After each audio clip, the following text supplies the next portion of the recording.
All right, thanks for joining us. I'm here with Pastor Tim from Digby-Neck and the Islands. Yeah, he's the pastor of one or two, almost Two. three now churches in that area, right?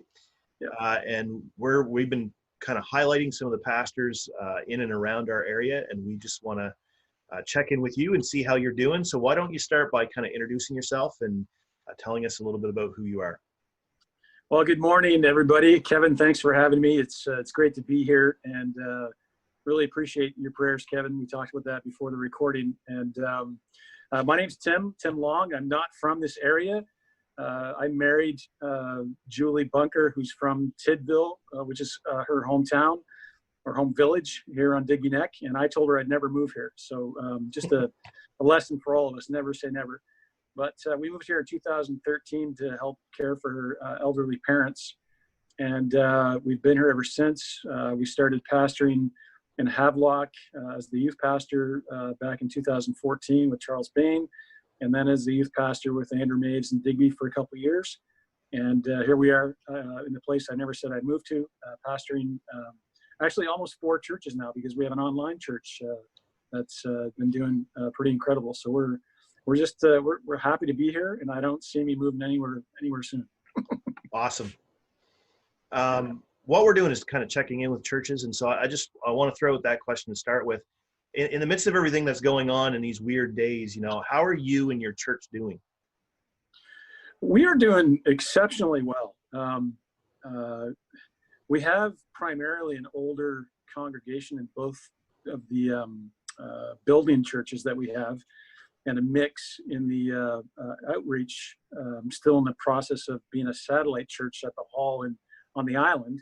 But most of our elderly people don't have internet. They don't have Facebook. We've tried dialing them in to help them listen to the services while we do it online, but it hasn't worked out well. And so the elderly people are just really lonely and missing their church family. So in that respect, it's been sad knowing that we can't do anything other than what we're doing right now for them. So we're all excited about the possibility of coming back together, hopefully sooner than later.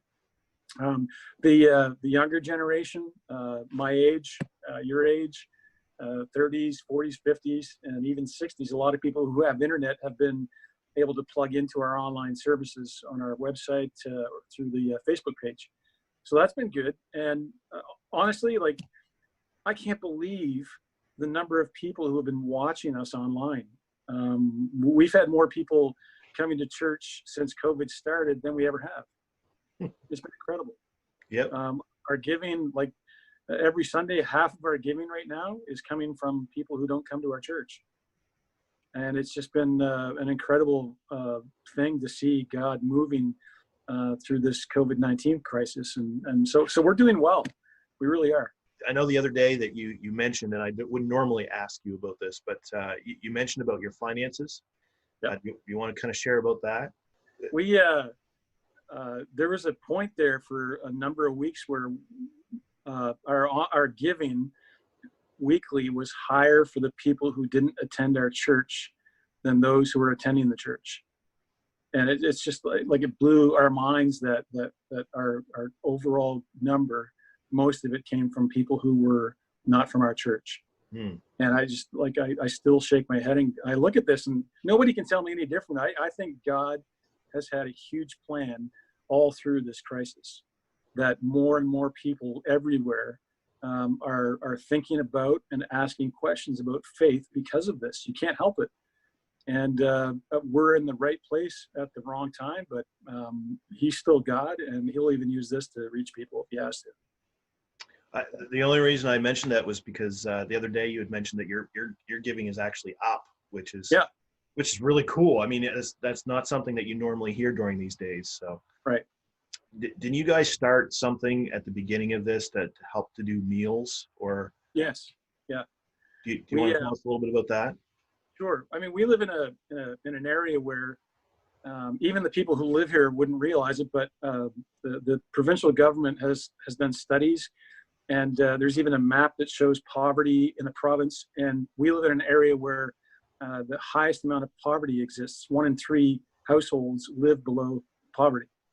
So I was talking to one of the municipal officials, and he was telling me that the reason why people find it so hard to believe that there's that much poverty around us in this area is because there's so much wealth, right? Like there are more millionaires per capita here than anywhere else in the province. And so when you have that much wealth around you, it's hard to see poverty.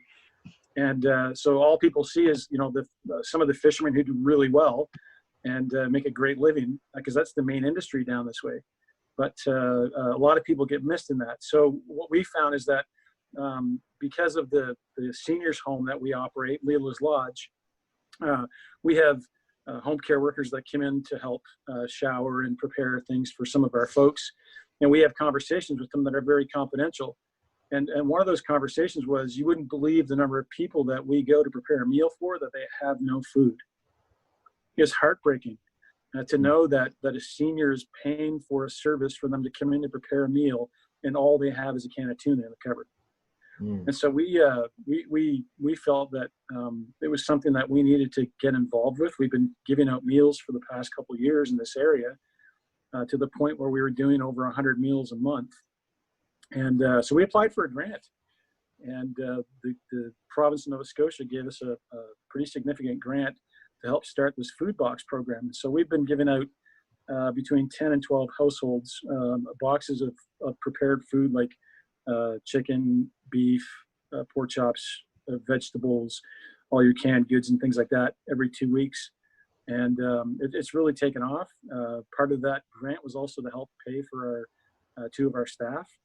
And it's been really well received. And people are like, the church is becoming visible in a place where it was invisible for a long time, right? Yeah. Well, that's seeing a need and jumping on it too, right? That's somewhere, I think in our previous conversations, you had mentioned something about at the beginning of this whole COVID-19 thing, you discovered this was even a bigger need, or people not being able to get out and get food and that kind of thing. Yeah, we've had a couple of ladies in their 70s who are just too afraid to go to the store, even with a mask. And so they got in touch with us and arranged to have the food boxes delivered. And it's a self-sustaining program, so we don't give away the food for free, but it's a very cost-efficient way to do it. So we buy everything in bulk on sale. We just got a bunch of chicken at the Red and White yesterday. It was a great deal, unbelievable deal. But things like that, when it happens, you grab as much as you can, right? Sure. So it helps to keep the price down. There's a local fish plant that donates 10 pounds a month of fresh haddock to us for free.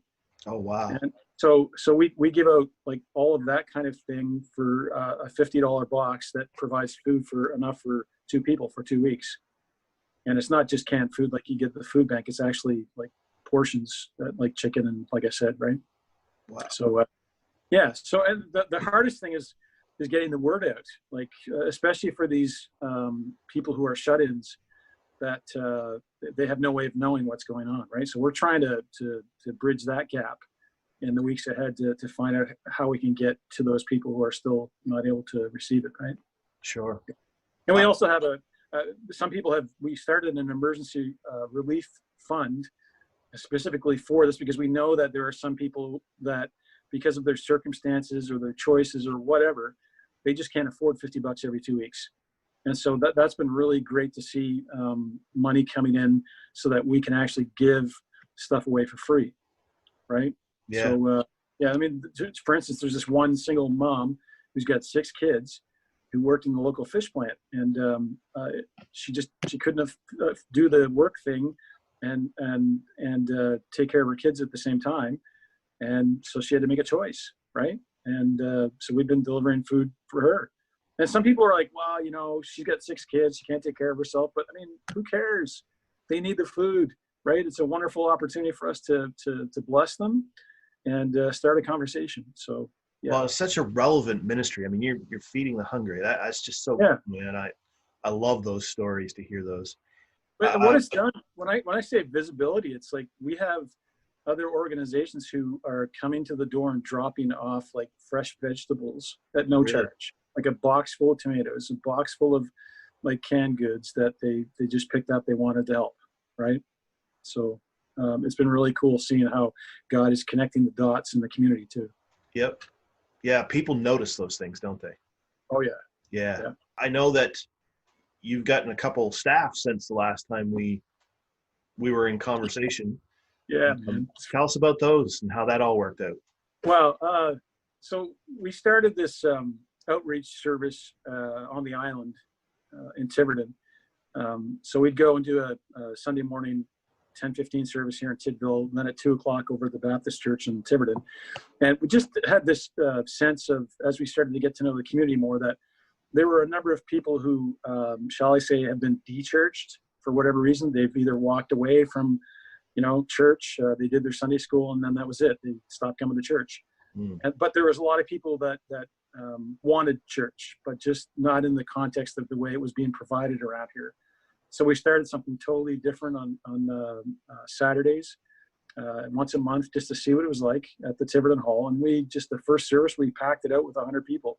Oh, wow. And so we've had anywhere between 50 and 100 on every one of these test services. We did a survey, and people want more. And then COVID happened. So,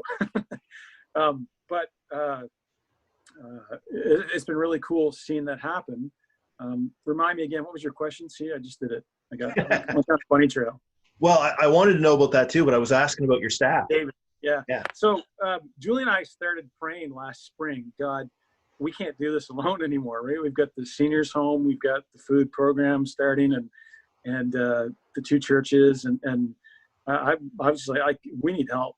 So we started praying in this spring, and we noticed that Melissa Wambalt was graduating from Kingswood, and my wife said, "Didn't Melissa go to your youth group?" I'm like, "Yeah," and she goes, "Well, maybe you should call her, and maybe she would come down here, right? She's getting married to this guy David." I'm like, "I don't know who he is."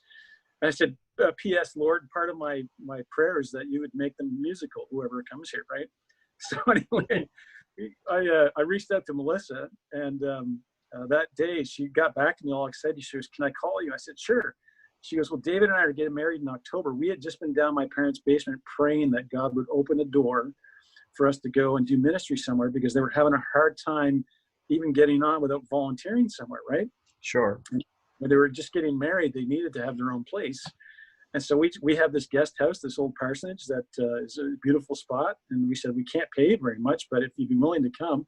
He plays piano and leads worship. I was like, my goodness, how can this be happening? So, and then this whole, by the time they got here, the grant for the food program was coming to fruition. And it's like, God just said, here you go. You prayed for it, and now you have it. So just with it fell into place, right? Yeah. We had no way of paying them. We could give them all the food, we could supply them, they had a place to live. They'd be comfortable, but we just couldn't pay them. We could pay them something, but just not very much, right? Yeah. And this grant came along, and it's just been incredible. That's so cool. Yeah. And you've got a brand new staff as well? We have an intern for 4 months. Yeah. Her name's Ruth Octavius. She's from Haiti, and she was actually Melissa's roommate. So when they were coming to test the waters, they brought her with them, just like the backup friend to go, yeah, it's a good place to go. And we just, we loved Ruth, and she's focusing on youth ministry. And turns out she is incredibly talented, gifted piano player, guitar player, organ player, drum player, you know what I mean? Yep. And we got her for 4 months. It turns out she can stay till November. So it's just been, it blows my mind that, in a small place like this, we started with 7 people in this church back in 2017. And to have this many people just flocking here, I can't say anything, but if you need something from ministry or your life and you're a follower of Jesus, just ask him. God answer prayers. I can't explain it. I really can't. Seems like he's it's like Joel Gorbiet said when he mentioned us in one of his messages there about when we first went online, they're on the road to nowhere. It drops off into the ocean at the end of the highway. Yep. Right. I can't do anything but chuckle because God is so amazing. Yeah. I mean, not only does he answer prayers, he throws more on top, right? Oh yeah. That you never imagined. But how has God been working in your life personally lately? How's he been kicking your butt Do you have Yeah, any cool well, stories? he's been really showing me, like, I have an insecurity, right? And it's that I can never, maybe some of you can relate to this, but I don't know why I am this way, but I didn't grow up in the church. And what my insecurity is that it doesn't matter what I do and how I do it. I'm always like, man, I don't think I'm good enough. You know what I mean? Like, and God's been showing me from all of these cool things that have been happening that he is enough. Mm. All I have to do is trust him. And so it's like a huge lesson for me, because I'm always doubting sometimes, like, did I say that right? Could I have done it better? Should I have prepared longer? And he's just like, look at what's happening. And if you trust me, it doesn't matter what you think. I'm going to be enough for all of this. And so that's number one. Number two, man, he's just allowed me to see that I needed to slow down and not try to find time to fit him in, but to actually to make him a part of my day, like, and just do it. So it's been cool that way too. Yeah. So cool how God speaks to our hearts and things that we need to hear the most, right? In those Yeah. moments. Yep. I guess my last question for you today is this: how can we continue to pray for you and your church? Well, the one thing that I'm we're looking for is more support for our assistant pastors, Dave and Melissa. We have enough income for them for this year, and we're just looking ahead for next year that we don't have another grant at this point. And I mean, they're so gracious that if we have to, then we'll go and find jobs. That's how much we're committed to doing this here. But yeah, we need to find a way, and I believe God will provide. He always does. That we can help provide for them some type of income in 2021. So that's number one. Number two, just one of the things that we're praying for is that we've noticed is that there are a number of people in the church who, Sunday is their discipleship day, and that's it. And there are a number of people who grew up in the church where Sunday school was their discipleship program until they became teenagers and aged out. And that's the only depth they have in their faith. And so we've just noticed that we need to go deeper. We need to be providing the catchphrase right now is these discipleship pathways for people to help them go deeper in their faith. And we're seeing some fruit of that right now, but it's a huge challenge in this area. And so, yeah, if you could pray for those people and us to have some wisdom and guidance that God would show us through all of the things that the district is. I mean, have you ever wondered what the district does with our USF to be able to have people training to be prepared to teach their churches and show them new ways of doing discipleship, to grow disciples, to make disciples? Like we're that church, right? Our district. Yep. And I'm just, I'm so, people ask me all the time, like, denominations are like, if you don't have a denomination, then you're missing out, right? And so, yeah, that would be two things that I would ask you to pray for us about. Yeah, I'd love to. And I want you to know that we'll be praying for you as a church as well over this next week. So much appreciated, Kevin. Listen, thank you. I appreciate you so much and you sharing your story and everything. We're cheering you on, man. So let's take a minute to pray, and then we'll let you have the rest of your day. Okay. God, I want to thank you for the privilege of hearing some of the good things that you've been doing in and around Tim's church. And God, I just thank you that you are alive and well, and that you are working in new ways every day all around us, sometimes when we don't even see it. And God, I thank you for these blessings. And I want to give you praise for them, because a lot of times in the midst of blessings, we forget to stop and bow our heads before you. And yet at the same time, we have so much to praise you for with the things that we've heard today. And I know that at the very same time, there are also days when, the challenges are overwhelming. And I just want to pray for Tim and his team, that you would strengthen them and give them wisdom to know how to better minister to their community and their area. I thank you for all these connections that you have made. The idea that he's now kind of in charge of 4 churches must be overwhelming some days. And yet at the same time, God, would you give him the wisdom and the grace to be able to make those connections more than just connections, but connections that find their way to you, and that go deeper in their relationship with you, Lord. I know that leading people deeper is a difficult thing, because it's something that people have to make that choice on. So God, would you warm hearts? Would you put a hunger on their hearts to go deeper? And God, I do think of this secondary request. I've seen firsthand, as I've listened to Tim's story, how you have provided for Dave and Melissa over the last year. God, I know that you can, and you have the pockets to be able to do this again. God, lead this church to the right people and the right connections to be able to make that happen. God, I just thank you for Ruth joining the team as well. And I pray that you would bless her as well in the days to come, as she joins that team and finds her place in the midst of all this. God, we give you glory and honor today for all that you're doing. May you give Tim exactly what he needs for this next week as we lift him up in prayer. And we thank you for being able to connect with